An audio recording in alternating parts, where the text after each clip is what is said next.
यीशु मसीह मरने के बाद कहाँ गए, उन्होंने क्या किया, इस बारे में हम चर्चा करेंगे। उस डाकू को कहते हैं कि आज ही तुम्हें साथ स्वर्ग लोक में होगा, और पहला पत्रस 3:19 में लिखा है, उसने कैदी आत्माओं को जाकर के प्रचार किया।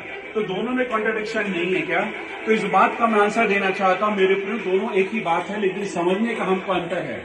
इस बात को हमको समझना है मेरे प्रियो, यीशु मसीह जो था वो नरक में नहीं गया, परंतु जो है वो पाताल लोक के 4 हिस्से हैं। पहला है नरक है, और दूसरा है कि अब्राहम बोजन, जिसको इब्राहिम की गोद कहा जाता है, और तीसरा है काल कोठरी, जिसको कि इंग्लिश में टॉर्टरस NKJV बाइबल में आया है, और बॉटमलेस पिट अर्थात जो है वो पाताल लोक है। तो यहाँ पर यीशु मसीह जो था क्रूस की मृत्यु के बाद इस जगह पर जाता है जहां पर गिराए हुए स्वर्गदूत थे। गिराए हुए स्वर्गदूत कौन थे?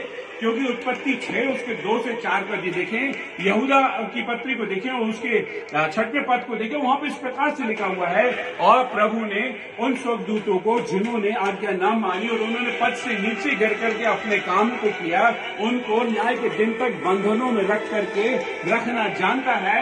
अर्थात यीशु मसीह इन स्वर्गदूतों के पास, गिराए हुए स्वर्गदूतों के पास विजय की घोषणा को करने के गया। क्योंकि यदि हम देखें पहला पत्रस 3:19 को हम देखें, तो वहां पे जो प्रीच वर्ड आया है, यदि हम इसकी ग्रीक मीनिंग को देखें तो ग्रीक मीनिंग का मतलब है क्रूसो।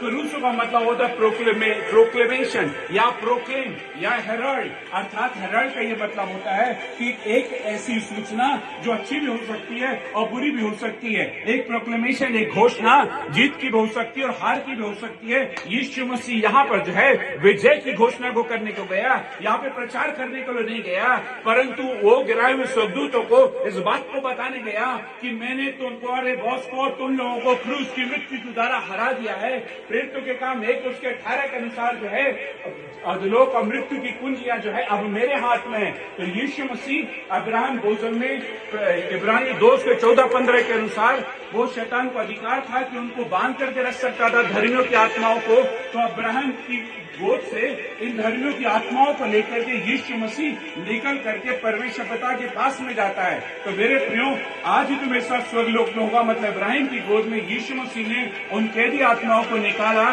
जिनको शैतान ने बांध करके रखा हुआ था, और यीशु मसीह ने जो नरक के जो 4 हिस्से हैं उन हिस्सों में जाकर के विजय की घोषणा पकड़ के आ गया। उसका मतलब यही है कि अब्राहम बोजम आज ही तुम्हें साथ स्वर्गलोक में होगा। कहीं कोई कॉन्ट्रडिक्शन नहीं है, पर इस बात को समझिए कि पाताल लोक के 4 हिस्से हैं, उन हिस्सों में वो गया।